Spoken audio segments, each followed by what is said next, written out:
30 سال کی عمر کے بعد انسان حقیقت کے قریب ہوتا جاتا ہے۔ راتوں کو جاگنا، دوستوں کے ساتھ شرارتیں کرنا اور باغی سوچ عمر بڑھنے کے ساتھ ساتھ ختم ہو جاتی ہے۔ ذمہ داریاں بڑھ جاتی ہیں اور اپنے آپ پیروں پر کھڑا ہونے کے لیے اپنے کیریئر پر زیادہ توجہ دینے لگتے ہیں۔ اس وقت آپ کا جسم زیادہ مضبوط ہوتا ہے اور آپ خود کو پہلے سے زیادہ بہتر محسوس کرتے ہیں۔ اپنی اچھی صحت کی وجہ سے مرد خود کو نظر انداز کر دیتے ہیں۔ یہی وہ وقت ہوتا ہے جب آپ کی صحت یعنی ہیلتھ پر بہت بڑا اثر پڑ سکتا ہے۔ گھر کی ذمہ داری اور پریشانیاں بھی صحت پر اثر انداز ہو سکتی ہے۔ اس لیے اگر آپ اپنی صحت 30 اور 40 کی دہائی میں بھی اچھی رکھنا چاہتے ہیں تو ان مشوروں یعنی ہیلتھ ٹپس پر عمل کریں۔ لڑکپن میں تو آپ کا جسم کھیل کود اور بھاگ دوڑ کا عادی ہوتا ہے، لیکن 30 سال کی عمر کے بعد اکثر مرد اپنا زیادہ وقت بیٹھ کر کام کرنے میں گزارتے ہیں۔ ویسے بھی 30 سال کی عمر کے بعد جسم کے مسلز اور ٹیشوز چھوٹے ہو جاتے ہیں، آپ کے جسم میں وہ لچک باقی نہیں رہتی، اس لیے ضروری ہے کہ ورزش کی جائے۔ اس سے جسم میں کھنچاؤ ہوگا اور بلڈ پریشر، دل کی دھڑکن اور سٹریس پر قابو پانے میں مدد ملے گی۔ 10,000 میں سے ایک مرد کو 40 سال کی عمر کے اندر پروسٹیٹ کینسر کا خطرہ ہو سکتا ہے، اس لیے ضروری کہ اس طرف بھی دھیان دیا جائے۔ جتنی جلدی اس مرض کی پکڑ ہوگی اتنا ہی بہتر اس کا علاج ہوگا۔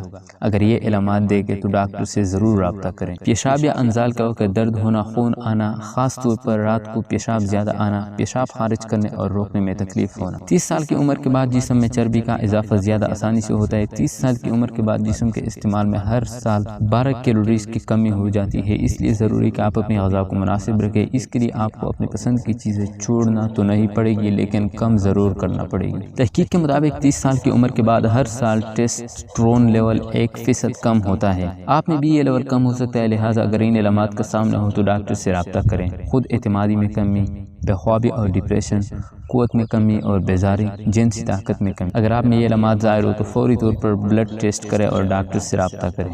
کہا جاتا ہے کہ 30 سال کی عمر کے بعد ہر 3 سال میں ایک مرتبہ چیک اپ ضرور کرنا چاہیے، تاکہ صحت کے مسائل جیسے ہائی بلڈ پریشر اور کولیسٹرول بڑھنے کی صورت پر نظر رکھی جائے۔ ایک اور مسئلہ جس کے لیے آپ کو محتاط رہنا چاہیے وہ ٹیسٹیکیولز کینسر ہے۔ اگر اس کے علامات ظاہر ہو تو فوری طور پر ڈاکٹر سے رجوع کریں۔ ٹیسٹیکلز میں درد، پیٹ یا رانوں کی جڑوں میں درد ہونا، آلودگی، اسکروٹم میں بھاری پن ہونا۔ اس عمر میں اکثر لوگوں کی ہڈیاں کمزور ہونے لگتی ہے، اس لیے ہڈیوں کا ڈیول انرجی ایکس رے کرانا چاہیے تاکہ ہڈیوں کی صحت کے بارے میں پتہ رہے۔ ایسے افراد جو کم چلتے پھرتے، سگریٹ نوشی کرتے یا جن کے فیملی میں گٹھیا کی بیماری ہوتی ہے، ان کے ہڈیوں کو فریکچر کا زیادہ خطرہ ہوتا ہے۔ اس لیے ضروری ہے کہ 1000 ملی گرام کیلشیم کے ساتھ 400 ملی گرام وٹامن ڈی مل کر روزانہ استعمال کیا جائے۔ اس عمر کے لوگ اکثر بیزاری اور ڈپریشن کا شکار ہو جاتے ہیں۔ عام طور پر یہ سٹریس دفتر کے کاموں کی وجہ سے ہوتا ہے اور کبھی کچھ کرنے کا دل بھی نہیں چاہتا۔ یہ بات یاد رکھنی چاہیے کہ اس عمر میں ہر ایک کو محنت کرنا پڑتی ہے، اس لیے ضروری ہے کہ زندگی کو اچھی باتوں پر دھیان دیں، اپنے چاہنے والوں کے ساتھ وقت گزاریں اور زندگی کو انجوائے کریں۔ پھر انشاءاللہ آپ کی 30 سال سے تو لے کر آپ 70 سال تک اگر اللہ تعالیٰ نے آپ کو زندگی عطا فرمائی تو آپ بہت خوش گزارے گے۔ دوستو اگر ویڈیو اچھی لگی تو ویڈیو کو لائک کر اپنے دوستوں کے ساتھ شیئر کریں۔ چینل پر نئے آئے ہو تو چینل کو سبسکرائب کریں، ساتھ میں دی گھنٹی کے نشان کو بھی دبائیں تاکہ آپ کو ہر ویڈیو کی نوٹیفیکیشن وقت پر ہی مل سکے۔